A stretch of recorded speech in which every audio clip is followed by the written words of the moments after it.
Méditation de Reinhard Hirtler. Good morning, good morning, good morning. Bonjour, bonjour, bonjour. We've talked about verse 7 yesterday and the importance of not allowing us to be bought. Nous avons parlé hier du verset 7, combien il est important de ne pas se laisser acheter And not trying to buy anyone. et de ne pas essayer d'acheter quelqu'un.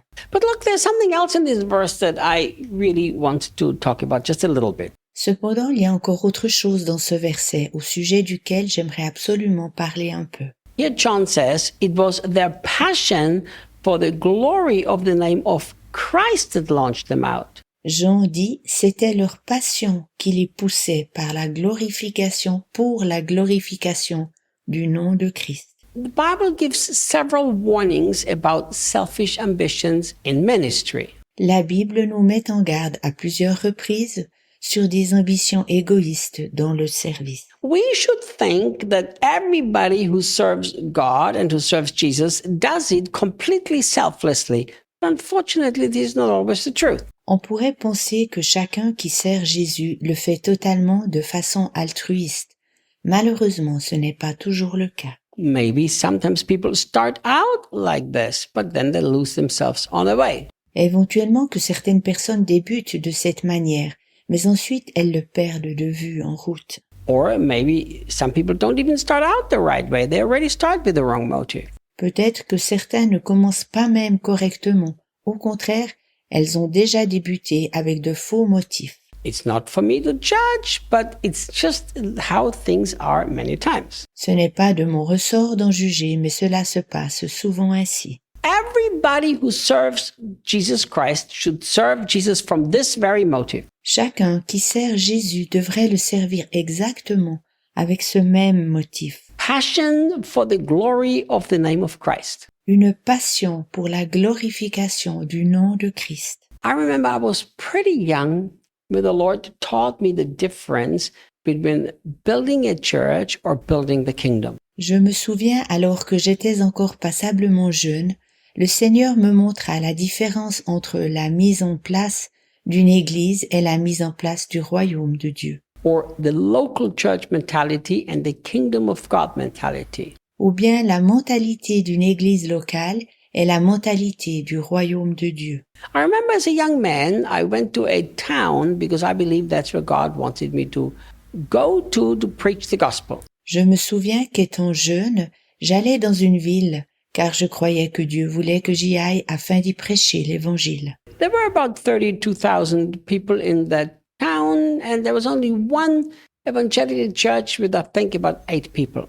La ville comptait environ 32 000 habitants et il n'y avait qu'une église évangélique qui comptait, je pense, environ 8 personnes. And these people were mainly elderly. Ces gens étaient principalement des personnes âgées. And then the pastor heard that we young people are going to the town and we are going to preach and start the church. Le pasteur entendit que des jeunes gens allaient venir dans sa ville afin d'y prêcher et d'y fonder une église. At that time in Austria, it was quite common that there were many towns where there was not a single Christian. En ce temps-là, en Autriche, c'était tout à fait normal que dans beaucoup de villes, il n'y avait aucun chrétien. Therefore, many pastors, they felt that their job is to protect the sheep from being stolen by other pastors. C'est pourquoi bien des pasteurs se sentaient appelés de protéger leurs brebis afin que celles-ci ne soient pas volées par d'autres pasteurs. Which from a natural point of view, I can understand it. The pastor works 20 years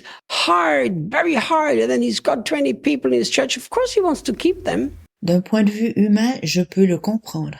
Si un pasteur a travaillé durement durant 20 ans, ce faisant a réussi d'avoir 20 personnes dans son église, alors il aimerait bien sûr les garder. But the church is not a natural organization. It's supposed to be a living organism. Mais l'église n'est pas une organisation humaine, elle doit être une organisation vivante. And then the Lord began to teach me between the local church, so to say, mentality or the kingdom mentality. Puis le Seigneur commença de m'enseigner la différence entre la mentalité d'une église locale et la mentalité du royaume de Dieu. The kingdom of God is nothing to do with your little group of people. Le royaume de Dieu n'a rien à voir avec ta petite cellule de personnes. The kingdom of God has to do with Jesus Christ establishing his reign. Le royaume de Dieu a à voir du fait que Jésus-Christ érige sa domination. If you have a heart for Christ and his rulership and lordship,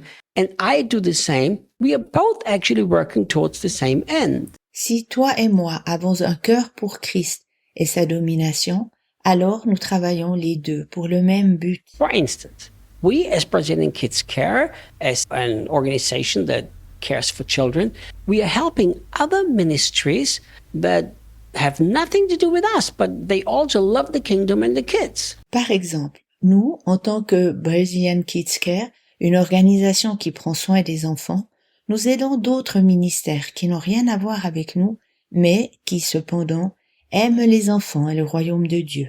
I do not see myself in competition with anybody, anywhere in the kingdom of God. Je ne me vois pas en concurrence avec qui que ce soit dans le royaume de Dieu. Because I'm not building my own ministry, I'm not building my own church. Whatever I do it for passion for the glory of the name of Christ. Car je ne construis pas mon propre royaume, je ne construis pas ma propre église.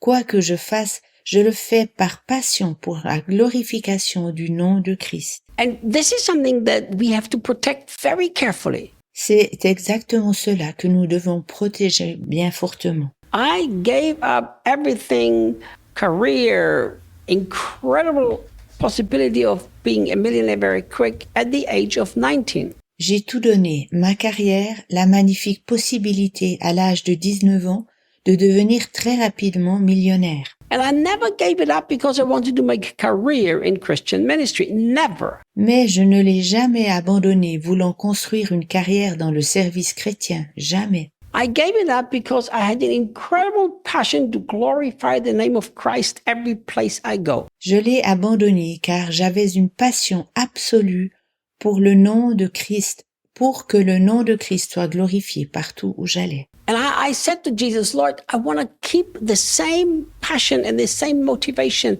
as long as I serve you, no matter how old I get. Je disais à Jésus, Seigneur, j'aimerais avoir et maintenir la même passion et motivation tant que je te sers égale la durée de mes jours. I'm so grateful to Jesus that by his grace he's helped me to keep that. Je suis si reconnaissant à Jésus de m'avoir aidé par sa grâce de maintenir cet engagement. Here's the question. Voici la question.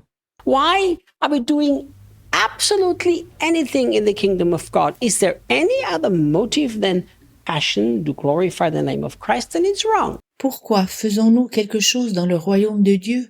Y a-t-il un autre motif que la passion de la glorification du nom de Christ? Cela serait faux. And if it is passion to glorify the name of Christ, then there is nobody in the Christian world who is in competition with us. Pour la glorification du nom de Christ, et nous ne sommes en concurrence avec personne dans le monde chrétien. Even though I'm well known in some parts of the world, the last thing I ever want to do is build a name for myself. I want to make the name of Christ big. Quand bien même je suis très connu dans certaines parties du monde, je ne veux en aucun cas me faire un nom. Je veux élever le nom de Christ. I shall see you tomorrow. À demain.